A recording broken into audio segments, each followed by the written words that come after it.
শবে বরাতের রাতে পুরো শহর ইবাদতে ব্যস্ত ছিল, কিন্তু সেই রাতেই শহরের এক কুখ্যাত গুনাহগার মানুষ হঠাৎ এমন একটি ঘটনা দেখল যা তার পুরো জীবন বদলে দিল। সেই রাতেই সে প্রথমবার কাঁদতে কাঁদতে বলেছিল, হে আল্লাহ, যদি তুমি আমাকে আরেকটা সুযোগ দাও। অনেক বছর আগে মরুভূমির মাঝখানে একটি শান্ত শহর ছিল। শহরটির নাম ছিল নূরপুর।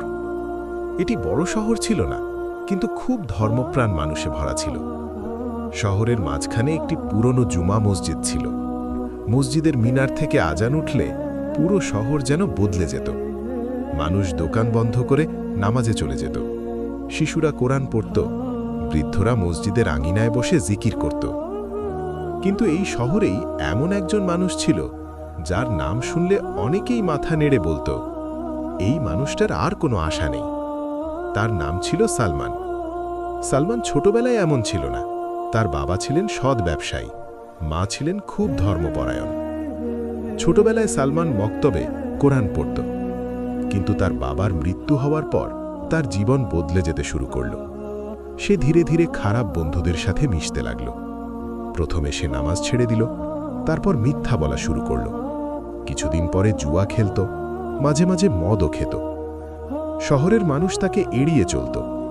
অনেকে বলতো, এই ছেলেটা নষ্ট হয়ে গেছে। সালমানের মা এখনও তাকে ভালোবাসতেন। প্রতিদিন তিনি তার জন্য দোয়া করতেন। এক রাতে তিনি সালমানকে বললেন, বাবা, মানুষ ভুল করে, কিন্তু আল্লাহর দরজা সব সময় খোলা। সালমান তখন হাসল। সে বলল, মা, তুমি খুব বেশি চিন্তা করো, আমার কিছু হবে না। কিন্তু তার মা জানতেন এই পথ ভালো নয়। ধীরে ধীরে সালমান বাড়িতে কম সময় কাটাতে লাগল। সে রাতের পর রাত বাইরে কাটাত। তার খারাপ বন্ধুদের সাথে শহরের বাইরে বসে সময় কাটাত। মাঝে মাঝে তারা ছোটখাটো অপরাধও করত। শহরের মানুষ এখন তাকে ভয়ও পেত। নূরপুর মসজিদের ইমাম ছিলেন হাফিজ আব্দুল করিম। তিনি ছিলেন খুব জ্ঞানী মানুষ। একদিন তিনি সালমানকে রাস্তার পাশে দাঁড়িয়ে থাকতে দেখলেন। তিনি কাছে গিয়ে বললেন, বাবা, তুমি অনেকদিন মসজিদে আসো না?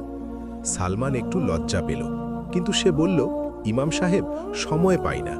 ইমাম হাসলেন। তিনি বললেন, আল্লাহর জন্যে সময় বের করতে হয়। কিন্তু সালমান আবার তার বন্ধুদের সাথে চলে গেল। একদিন শহরে ঘোষণা হলো, পরের দিন শবে বরাত। শহরের মানুষ খুব খুশি ছিল, কারণ এই রাতে মানুষ বেশি ইবাদত করত। মসজিদ পরিষ্কার করা হচ্ছিল। বাড়িতে বাড়িতে মানুষ নফল নামাজ পড়ার প্রস্তুতি নিচ্ছিল। অনেকে কোরআন পড়ার পরিকল্পনা করছিল। শবে বরাতের রাত আসলো। শহরটা যেন অন্যরকম হয়ে গেল। মসজিদে অনেক মানুষ ছিল। কেউ কোরআন পড়ছিল, কেউ দোয়া করছিল, কেউ কাঁদছিল। পুরো পরিবেশ ছিল খুব শান্ত। কিন্তু শহরের এক কোণে সালমান তার বন্ধুদের সাথে বসেছিল। তারা হাসছিল, গল্প করছিল। কেউ বলল, আজ সবাই মসজিদে গেছে। সালমান হাসল। সে বলল, তাই তো শহরটা শান্ত লাগছে। রাত একটু গভীর হলে সালমান একা হাঁটতে বের হলো। সে শহরের পাশের কবরস্থানের কাছে এসে দাঁড়ালো। এই কবরস্থানে তার বাবার কবরও ছিল। কেন জানি সে আজ সেখানে যেতে চাইল। চাঁদের আলোয় কবরস্থানটা খুব নীরব ছিল। হালকা বাতাস বইছিল। হঠাৎ সে দেখল একজন বৃদ্ধ মানুষ একটি কবরের পাশে বসে কাঁদছেন। সালমান একটু কাছে গেল। সে শুনতে পেল বৃদ্ধ বলছেন, হে আল্লাহ, আমার ছেলেকে ক্ষমা করো। এই দৃশ্য দেখে সালমানের বুকের ভেতর কেমন যেন হয়ে গেল। সে চুপ করে দাঁড়িয়ে রইল। তারপর সে ধীরে ধীরে তার বাবার কবরের কাছে গেল। কবরের পাশে দাঁড়িয়ে সে অনেক বছর পর বাবাকে মনে করল। তার বাবার কথা মনে পড়ল, যিনি সবসময় বলতেন, সৎ পথে থাকো। সালমান হঠাৎ অনুভব করল তার বুকের ভেতর একটা ভারী পাথর জমে আছে। দূরে মসজিদ থেকে কোরআন তেলাওয়াতের শব্দ ভেসে আসছিল। রাতটা খুব শান্ত ছিল। সালমান প্রথমবার নিজের জীবন নিয়ে ভাবতে শুরু করল। সে ভাবল, আমি কি করছি? আমার জীবন কি এভাবেই শেষ হবে? তার চোখে হঠাৎ পানি চলে এলো। এত বছর পরে সে প্রথমবার নিজের গুনাহ মনে করে কাঁদতে শুরু করল। সে আকাশের দিকে তাকিয়ে আস্তে করে বলল, হে আল্লাহ, তুমি কি আমাকে ক্ষমা করবে? এই প্রশ্নের উত্তর সে তখনও জানত না, কিন্তু সেই রাতেই এমন কিছু ঘটতে যাচ্ছিল যা তার পুরো জীবন বদলে দেবে। সালমান কবরের পাশে দাঁড়িয়েছিল। চাঁদের আলোয় পুরো কবরস্থানটা নিঃশব্দ হয়েছিল। দূর থেকে শুধু মসজিদের ভেতর কোরআন তেলাওয়াতের মৃদু আওয়াজ ভেসে আসছিল। সেই শব্দ যেন তার হৃদয়ের ভেতরে গিয়ে আঘাত করছিল। অনেক বছর পরে সে নিজের জীবন নিয়ে ভাবতে শুরু করল। সালমান ধীরে ধীরে বাবার কবরের পাশে বসে পড়ল। মাটির ওপর হাত রেখে সে ফিসফিস করে বলল, আব্বা, আমি তোমার কথা রাখিনি।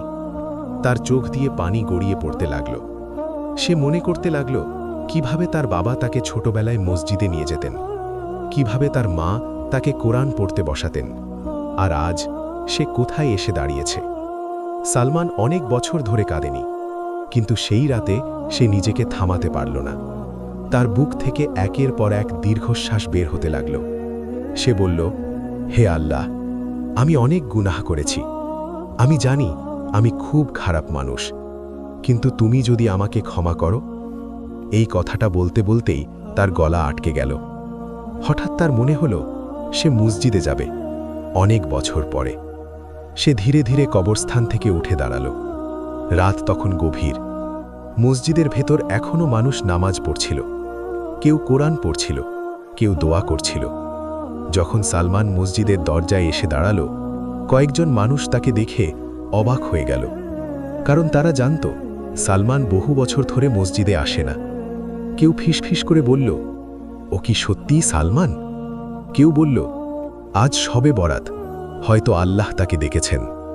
সালমান মসজিদের ভিতরে ঢুকে চুপচাপ এক কোণে দাঁড়াল। মানুষ নামাজে ব্যস্ত ছিল। সে ওযু করল, তার হাত কাঁপছিল। তারপর সে নামাজে দাঁড়াল। প্রথম রাকাতেই তার চোখ দিয়ে পানি গড়িয়ে পড়তে লাগল। সিজদায় গিয়ে সে আর নিজেকে ধরে রাখতে পারল না। সে কাঁদতে কাঁদতে বলল, হে আল্লাহ, আমি ফিরে এসেছি। নামাজ শেষে ইমাম হাফিজ আব্দুল করিম তাকে ডাকলেন। তিনি সালমানের দিকে তাকিয়ে শান্তভাবে বললেন, বাবা, আজ তোমাকে দেখে আমি খুব খুশি। সালমান মাথা নিচু করে বলল, আমি অনেক দেরি করে ফেলেছি। ইমাম হাসলেন। তিনি বললেন, আল্লাহর কাছে কখনো দেরি হয় না। যে সত্যি মনে তওবা করে, আল্লাহ তাকে গ্রহণ করেন। এই কথাটা শুনে সালমানের চোখ আবার ভিজে গেল। পরদিন সকালে পুরো শহরে খবর ছড়িয়ে গেল, সালমান গত রাতে মসজিদে কেঁদে কেঁদে তওবা করেছে। অনেকে বিশ্বাস করতে পারছিল না, কিন্তু যারা নিজের চোখে দেখেছিল তারা বলছিল, সালমান সত্যি বদলে গেছে। কিছুদিন পরে তার পুরনো বন্ধুরা তাকে ডাকল। তারা বলল, চলো আগের মতো বসি। সালমান শান্তভাবে বলল, আমি এখন অন্য পথে হাঁটতে চাই। তার বন্ধুরা অবাক হয়ে গেল, কিন্তু সালমান এবার সত্যিই বদলে গিয়েছিল। সে ছোট একটি কাজ শুরু করল, সাধারণভাবে জীবন কাটাতে লাগল। সে নিয়মিত মসজিদে যেত, মায়ের যত্ন নিত, শহরের গরিব মানুষদের সাহায্য করত।